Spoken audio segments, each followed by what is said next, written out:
کا انجام معلوم ہے، اس ایمان کا انجام کیا ہے، اس ایمان کا نتیجہ کیا ہے۔ حضرت بلال نے فرمایا کچھ بھی ہو میں نے تو ایمان قبول کر لیا ہے، اپنی جان اللہ کے حوالے کرتی ہے، آپ کا جو بھی فیصلہ ہو آپ کر ڈالو۔ اور امیہ بن خلف نے اوباش لڑکوں کے حوالے حضرت بلال کو کیا اور کہا ہاتھ پیر میں رسہ باندھو اور گلیوں میں گھسیٹو، اعلان کرو جو محمد پر ایمان لائے گا اور اپنے سابق دین کو چھوڑ دے گا اس کا حشر یہ ہوگا۔ اوباش لڑکوں نے ہاتھ پیر باندھ کر گلیوں میں گھسیٹنا شروع کیا، یہاں تک کہ حضرت بلال کے بدن سے لہو بہنے لگتا ہے، خون بہنے لگتا ہے، اور گلیوں میں گھسیٹتے ہوئے جب یہ اعلان ہوتا ہے حضرت بلال اپنی زبان سے اعلان کرتے ہیں اور محبت کی زبان میں، اللہ کے عشق کی زبان میں کلمہ لا الہ الا اللہ کا ورد کرتے ہیں۔ تاریخ بتاتی ہے حضرت بلال رضی اللہ تعالیٰ عنہ اسی شان سے، اسی محبت سے، اسی عشق سے کلمہ طیبہ کا ورد کرتے ہیں۔ جب ان کے بدن سے لہو بہتا ہے، خون بہتا ہے، وہ اعلان کرتے ہیں لا الہ الا اللہ، لا الہ الا اللہ، محمد رسول اللہ، اللہ احد اللہ الصمد۔ اللہ کے سوا کوئی معبود نہیں، ایک اللہ ہے، اللہ کے سوا کوئی عبادت کے لائق نہیں، اللہ کی ذات بے نیاز ہے۔ حضرت ابو بکر صدیق رضی اللہ تعالیٰ عنہ کا گزر ہوتا ہے، حضرت بلال کا یہ منظر دیکھ کر، خون میں دیکھ کر حضرت ابو بکر تڑپ اٹھتے ہیں اور بلال سے کہتے ہیں بلال تم نے اپنی یہ کیا حالت بنا رکھی ہے، دیکھو جا کے اپنے محبوب صلی اللہ علیہ وسلم کو، وہ رو رہے ہیں، ان کی حالت کو تمہاری حالت دیکھی نہیں جاتی، اپنے اوپر رحم نہ کرو، کم سے کم ہمارے اوپر رحم کرو۔ آپ تنہائیوں میں اللہ کو پکار لیا کرو، اللہ تنہائیوں میں بھی ہے، اللہ محفل میں بھی ہے، اللہ مجلس میں بھی ہے، اللہ اجتماع میں بھی ہے، اللہ تبارک تعالیٰ گھر کی کوٹھری میں بھی ہے۔ حضرت بلال وعدہ کرتے ہیں آئندہ میں برسر عام یہ کلمہ نہیں کہوں گا، چنانچہ وعدہ کر کے حضرت ابو بکر چلے جاتے ہیں۔ دوسرے دن معلوم ہوتا ہے حضرت بلال کو آگ کے انگاروں پر لٹا رکھا ہے، انگارے جل رہے ہیں، انگارے نے ان کے بدن کی کھال کو جلا دیا، ان کی ہڈی کو جلا دیا، حتیٰ کہ آگ اندر تک پہنچ گئی۔ حضرت بلال کی حالت دیکھ کر ابو بکر چیخ کر کہتے ہیں ابو بکر کل میں نے تم سے کہا تھا، کل میں نے تم سے کہا تھا تنہائیوں میں اللہ کو پکار لیا کرو، تم نے کیا حالت بنا رکھی ہے۔ حضرت بلال نے کہا میں کیا کروں، میں کیا کروں، اندر ایک آگ جل رہی ہے، اس نے مجھے جلا دیا ہے، اب میرے جسم میں کوئی چیز باقی نہیں ہے، صرف ایک میرا محبوب ہے، وہ کہتا ہے کہو کہو لا الہ الا اللہ، لا الہ الا اللہ، محمد رسول اللہ، اللہ احد اللہ الصمد۔ حضرت بلال کہتے ہیں ابو بکر میں کیا کروں، اندر وہ آگ جل رہی ہے، اس نے مجھے جلا ڈالا ہے، اب میرا محبوب باقی ہے، جس کا جی چاہے مجھے ٹکڑے ٹکڑے کر ڈالے، جس کا جی چاہے مجھ سے کچھ بھی کر ڈالے، مگر میرا ایمان، میرے اندر وہ عشق ہے، وہ آگ مجھے خاموش بیٹھنے نہیں دیتی، اور اس نے مجھے مجبور کر رکھا ہے کہ میں اپنی زبان سے کہوں لا الہ الا اللہ۔ میرے بھائیوں، اللہ تبارک تعالیٰ سے ایسا ہی اللہ تبارک تعالیٰ سے عشق کا مطالبہ ہے۔ قرآن کہتا ہے وَالَّذِينَ آمَنُوا أَشَدُّ حُبًّا لِلَّهِ، ایمان والوں کو اللہ سے عشق ہونا چاہیے، اللہ سے اتنی زیادہ محبت ہونی چاہیے۔ پیران پیر نے یہی بات کہی ہے، العشق نار یحرق ما سوى المحبوب، عشق ایسی آگ ہے جب سینے میں جلتی ہے ساری چیزوں کو جلا کر رکھ دیتی ہے۔ میرے بھائیوں، ہمارا معاشرہ آپ اللہ تعالیٰ کی عشق سے خالی ہے، جس کے نتیجے کے اندر معاشرے پر بلائیں آ رہی ہیں، معاشرے پر پریشانی آ رہی ہے۔ دوستو، ہمارے درمیان سے ایمان اٹھتا جا رہا ہے، ارتداد کی لہر چل رہی ہے۔ میں نوجوانوں سے درخواست کرتا ہوں، میں یقین کے ساتھ کہتا ہوں، آسام کے اندر لوگ دیندار ہیں، یہاں کا شاید ایسا معاشرہ نہ ہو، لیکن پوری دنیا کے اندر آج نوجوان خاص طور پر اللہ تبارک تعالیٰ کی راہ سے دور ہٹتے جا رہے ہیں، ارتداد کی لہر چل رہی ہے۔ ضرورت اس بات کی ہے علماء اس کی طرف عوام کو متوجہ کریں، اللہ سے عشق پیدا کرنے کی ضرورت ہے۔ اللہ سے عشق ہوگا، اللہ سے محبت ہوگی، اللہ سے تعلق ہوگا، اللہ تبارک تعالیٰ سے لگاؤ ہوگا، انشاءاللہ ثم انشاءاللہ سب کچھ ہو سکتا ہے، ایمان نہیں جا سکتا۔ حضرت اقدس تھانوی رحمت اللہ علیہ نے وَاذْكُرِ اسْمَ رَبِّكَ وَتَبَتِّلْ إِلَيْهِ تَبْتِيلًا کے تحت نقل کیا ہے۔ دیکھو، اگر اللہ تعالیٰ کا نام محبت کی زبان میں لیا جائے، اللہ تبارک تعالیٰ کا ذکر محبت کے ساتھ کیا جائے، عشق کیا جائے، حضرت تھانوی رحمت اللہ علیہ نے دلائل کے ساتھ نقل کیا ہے کہ وہ کبھی ایمان سے محروم نہیں ہو سکتا۔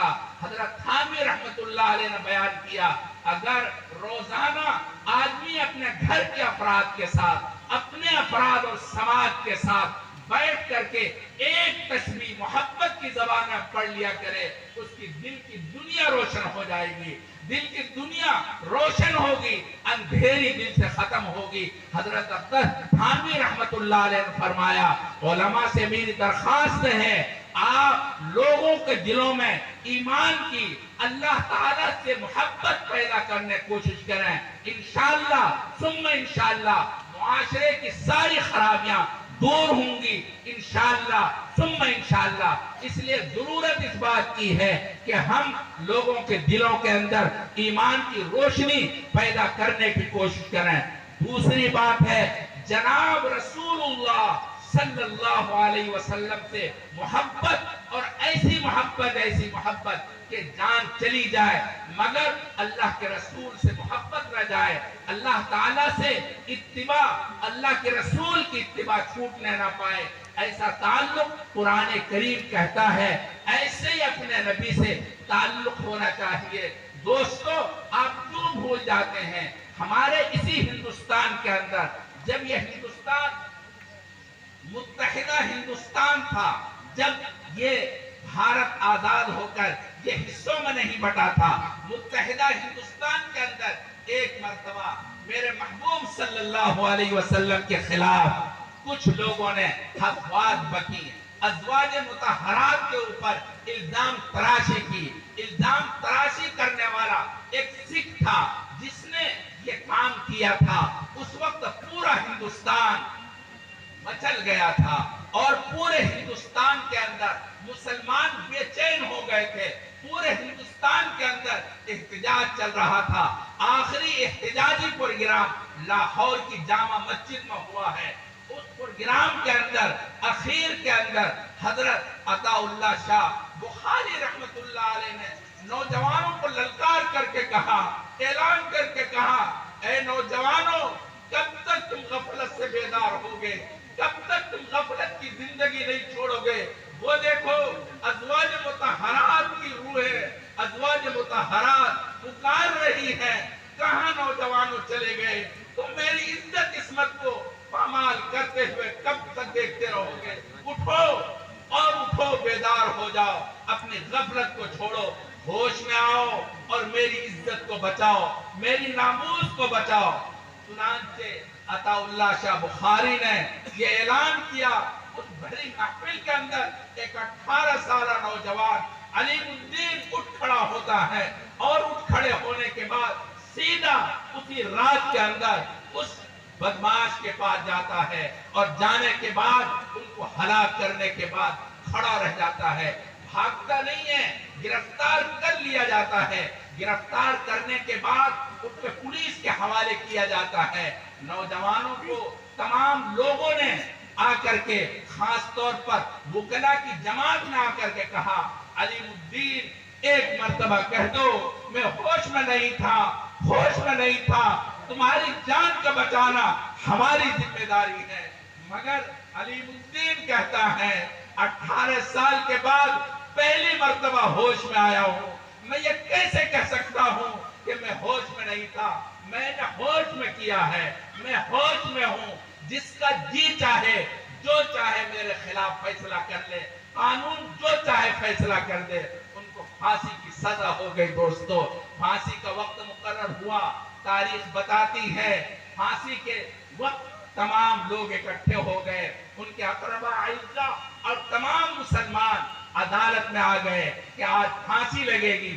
تمام لوگ جب جمع ہوئے اور والدین جب آئے، والدین رو رہے تھے، اپنا نوجوان بچہ 18 سالہ جوان بچہ آج تھوڑی دیر کے بعد ان کے گود سے چھن جائے گا۔ ماں باپ رو رہے ہیں، ماں تو دھاڑے مار کے رو رہی ہے، مگر علیم الدین کا حال یہ ہے، وہ خوش ہے، ہنس رہا ہے، مسکرا رہا ہے۔ ماں تو رو رہی ہے، سارا مجمع بلک رہا ہے، مگر وہ نوجوان خوشیوں میں مست ہے۔ ایک ساتھی دوست نے کہا، علیم الدین یہ ماجرا کیا ہے؟ دیکھو اپنی ماں کو کیسے وہ رو رہی ہے، تمہارا یہ کیا ماجرا ہے؟ تم ہنس رہے ہو، یہ کوئی ہنسنے کا ٹائم ہے؟ اس پر علیم الدین کہتا ہے، جاؤ آپ لوگ جاؤ، بس ایک راز ہے جس کو میں کھولنا نہیں چاہتا، مگر ان کے دوست نے مجبور کیا کھولنا ہوگا۔ اس پر انہوں نے کہا، رات میں نے اپنے محبوب صلی اللہ علیہ وسلم کی زیارت کی ہے، اللہ کے رسول نے فرمایا علیم الدین آ جاؤ آ جاؤ، میں تمہارا انتظار کر رہا ہوں، کل شام کے وقت میرے ساتھ تمہارا افطار ہوگا۔ اللہ کے رسول نے مجھے یہ فرمایا۔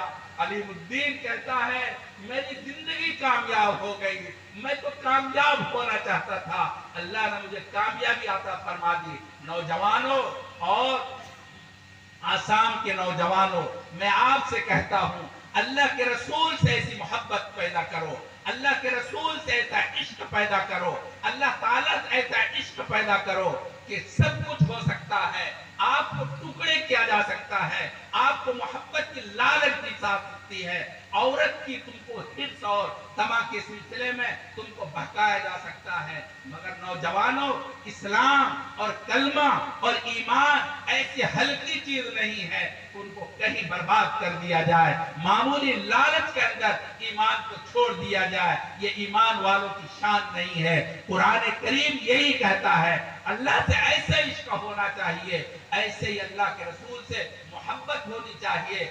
آپ کہیں گے وہ تو زمانہ گزرا ہوا ہے، ابھی حال کے اندر آپ کو پتا ہوگا ایک اسکول میں ایک ٹیچر نے اللہ کے رسول کے خلاف کچھ باتیں کی، اس نوجوان بچے نے کہا سر آپ ایسی بات مت کیجئے، آپ اپنے کلاس کی بات کیجئے، تعلیم کی بات کیجئے، میرے نبی کے خلاف آپ بات مت کیجئے۔ چنانچہ اس نے یہ بات نہیں مانی، اس نوجوان نے باہر ان کا کام تمام کر دیا اور اس کے بعد گرفتار ہو گیا، اور انہوں نے کہا میں جان دے سکتا ہوں اپنے نبی کے لیے مگر ایمان نہیں دے سکتا۔ جان جا سکتی ہے، آن نہیں جا سکتی۔ نوجوانوں اپنے آپ کو سنبھالو، اپنے آپ کو دیکھو، آپ کو اللہ نے ایمان کی نعمت سے سرفراز کر رکھا ہے، آپ اپنے آپ کو سنبھال کر اپنے آپ کو ہوش میں لا کر ایمان سے تعلق قائم کیجئے، علماء کی صحبت اپنائیے۔ معاشرے کا یہ پہلا حصہ ہے اللہ اور اللہ کے رسول سے محبت، اس کے بعد سماج کے اندر معاشرے کی بات ہمارے سماج سے کی جاتی ہے۔ ہمارے سماج کے اندر 9 افراد ہیں جو ہمارا کنبہ کہلاتا ہے اور ہماری قرابت کہی جاتی ہے۔ ایسے لوگ 9 ہوتے ہیں جن میں سے سر فہرست ہمارے سماج کے جو سدسیہ ہے، یعنی ہمارے سماج کے اصل ممبر ہیں، وہ ماں باپ ہیں، بھائی بہن ہیں، شوہر بیوی ہے، بیٹا بیٹی ہے اور ایک خادم ہے، یہ 9 افراد ہیں۔ شریعت نے ان 9 کے متعلق بڑی تفصیل سے روشنی ڈالی ہے، مگر افسوس یہ ہے کہ میرے پاس ٹائم نہیں ہے، کیونکہ مجھے جانا بھی ہے، ٹائم ختم ہو چکا ہے اور مجھے ابھی سفر کرنا ہے۔ اس لیے معذرت کے ساتھ میں اپنی بات کو اسی پر ختم کرتا ہوں۔ اللہ جزائے خیر دے حضرت مولانا عبدالقادر صاحب کو اور ان کے رفقا کو، انہوں نے اللہ کے کلام کے حوالے سے آپ کو جمع کیا ہے۔ اللہ کی عظمت آئے گی، اللہ کی محبت آئے گی، اللہ کے کلام کی عظمت آئے گی۔ اور جو لوگ قرآن کریم سے محبت کرتے ہیں، قرآن کریم کی عظمت کو اپنے دل میں بٹھاتے ہیں، اللہ ایسے لوگوں کو ضائع نہیں فرماتے۔ اللہ تعالیٰ ایسے لوگوں کو ہر وقت کامیابی کی دہلیز پر لا کھڑا کرتے ہیں۔ قرآن کریم کے حوالے سے بہت واقعات ہیں، مگر ابھی ٹائم نہیں ہے، اس وجہ سے میں اپنی بات کو اسی پر ختم کرتا ہوں۔ اللہ نے زندگی رکھی، رہے چمن تو پھول کھلیں گے، رہی زندگی تو پھر ملیں گے انشاءاللہ ثم انشاءاللہ۔